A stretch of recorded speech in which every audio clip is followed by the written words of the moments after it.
বিশ্বকৰ্মা দেৱক সৃষ্টিৰ প্ৰথমজন ইঞ্জিনিয়াৰ বা আৰ্কিটেক্ট বুলি কোৱা হয়।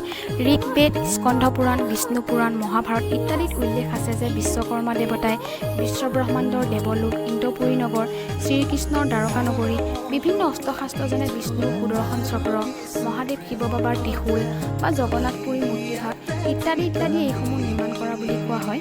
এইসমূহ আচলতে পৌৰাণিক তত্ত্ব যিসমূহ প্ৰচলিত হৈ আছে বা আমি তেনেদৰে মানি আহিছোঁ, আৰু সেইবাবে এই দিনটোতে আমাৰ দৈনন্দিন জীৱনত ব্যৱহাৰ হৈ থকা সঁজুলিসমূহ চাফ চিকুণ কৰি সেৱা কৰোঁ বা বিশ্বকৰ্মা পূজা পালন কৰোঁ।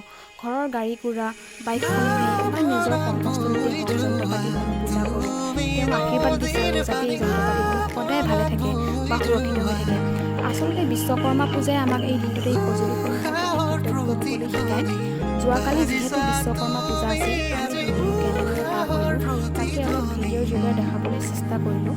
বাকী আজি ভিডিঅ'টো ইমানেই আছিল, চাই কেনেকুৱা পালে জনাব আৰু এনেধৰণৰ ব্লগবোৰ পাবলৈ